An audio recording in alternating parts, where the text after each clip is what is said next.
Hey guys, what's up? It's me, Vivs here from Slide Nerd. Today, in this video, there are two things that I'm going to do. One, I'm going to show you how to make this recycler view look like the standard one specified in the material design guidelines. Two, I'm going to show you a tool that you can use in your apps to validate your design against material design guidelines. So let's take a look at that.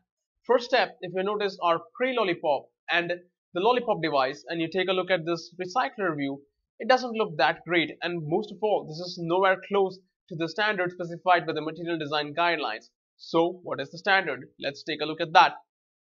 So the first place in the material design document is under layout, metrics and key lines. Now this is where we'll come and just take a look at what is happening. So if you go there, we talk about key lines, which are basically this long running vertical lines that you see here, the pink ones that separate, or you can say segregate, the content areas properly in a vertical fashion.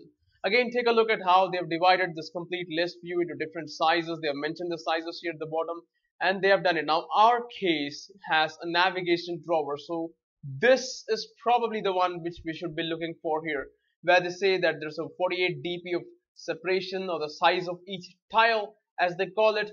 Then there's the 8 dp out here, the divider padding above and below the divider if we have a divider. In our case we don't have it.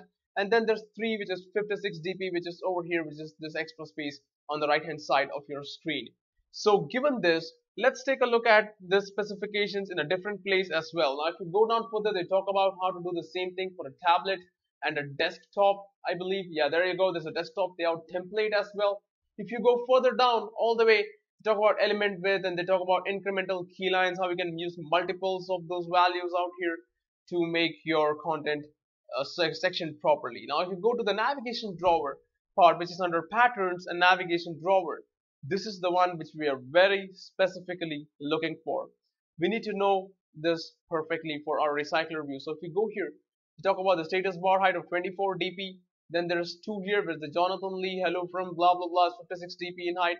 Then there's 3rd, which is the divider, which has 8 dp above and below. And then there's 4, which is our tile currently for 48 dp. If you go back to our design here, and if you take a look at our drawer, each item needs to be 48 dp tall here. So I can go simply to the text part and I can set up a height here. Instead of match parent, I can call it 48 dp here, and that brings the whole content to this one tile here. Now let's take a look at how we can further style this. If you go to patterns and if you go to the navigation drawer section, you will find out immediately that they talk about what sizes or key lines and separation and UI design specs that you should use for your recycler view inside the navigation drawer. As you can see, the icon has a 16 dp separation from the utmost left, 72 dp is where the text starts, and then there's another 16 dp right, and there's a 56 dp difference between the closing of the drawer and the edge of the screen that you have. Now this is exactly what you're supposed to follow if you're using it for a device, and then you're supposed to scale it for different devices based on what they have. If you go further down here, again those are the same sizes that I mentioned. In vertically, this is 24 dp status bar at the top here, and 2 where they have written the email names, basically 56 dp in size. Then there's there's a divider here, which is this full bleed divider that you see. There's 8 dp above the divider, 8 dp below the divider, and then there's each item that is basically 48 dp in size. So we go here to studio and we set up our custom row to have a height of 48 dps. In other words, if you go to the design tab, this is the whole item right now.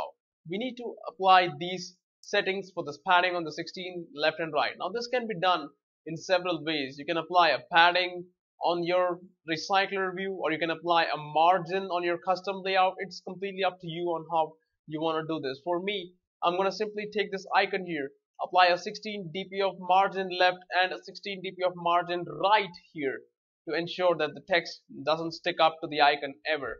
So I'll simply go here to the text tab here and apply a margin left of 16 dp and a margin right of 16 dp here. Now if you go back, if you go to the design tab, you'll take a look that the icon has somewhat come up in the center. Now for the text, if you go and read, it says 72 dp should be from the left of the edge of the screen. Now if you notice my text part, there's image view, there's text view. I have not specified any relationship between the text view and the image view, even though I'm using a relative layout. That way, my text view will be considered from this edge of the screen. Now I'm going to specify a margin left of 72 dp on the text. In other words, I'll simply go here and I'll say margin left is 72 dp. Now if you go to the design tab, there's our text that you can see. And to make things more interesting, we can center both of them. We can go here and we can say center vertical true, center vertical true here for both of them, and there you go. There's our icon, there's our text, and there should be a 16 dp padding on the right side as well. If you take a look at the dummy text currently, this is the size of it. It's wrap content, I believe. Yes, there it is, wrap content. So this looks perfectly good. At this point, if you run this app, let's take a look at how it's gonna look on the screen. Well, as you can see, that definitely looks far better than what it did earlier. But is there a way of knowing if this is right? Are you absolutely sure that we are following the guidelines? This is the problem. You see, even I'm not sure whether this is the perfect layout or it's perfectly right or not. So, how do we find out? The way we find out is by validating our design completely against what is given over here. And for that, we need a nice library. In fact, I've actually found one for you guys, and I'm going to show you how to use that library and validate your design perfectly to check if it's matching with the material design guidelines or not. At the time of making this video, this library seems to be the perfect way to check if your UI is compliant with the material design documentation. As you can see, it basically draws a set of grid lines behind your UI with the key lines and everything that you can specify in your app. So the way you specify key lines is by going down and having your JSON resource file. For example, here they have said that they need key lines left at 16, another one from left at 72, another one from right at 16, and these will be drawn on your UI when you build your app. Now let's try to use this library to check if our recycler view is actually matching with the design specifications. First thing we gotta do is have our compile time dependency for this library in our Gradle. So we just copy this dependency here, go to our app, go to the build.gradle file, add this here, rebuild our project by simply going to build and rebuild. In the meantime, let's try to copy the file.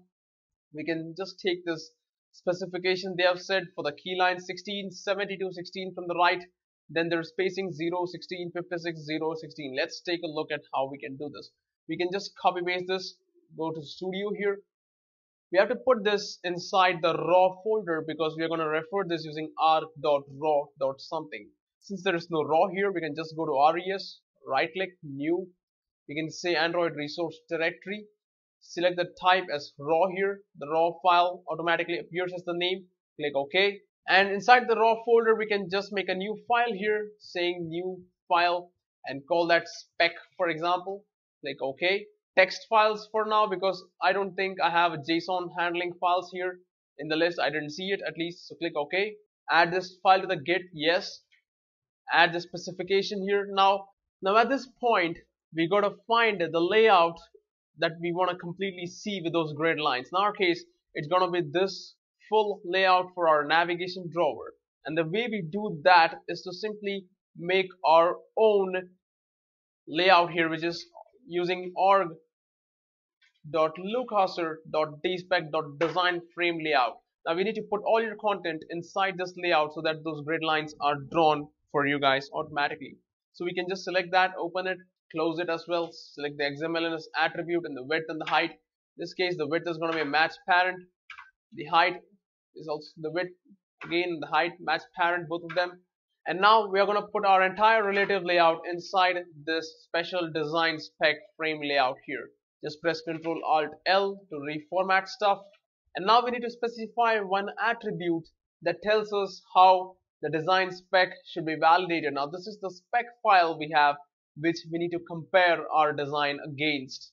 So just go here, app design spec here. At this point you will get an error which says app is not found. Just press Alt enter here, create the namespace for it, and now all you gotta do is point yourself to that by saying @/raw and just refer to the spec file that we have.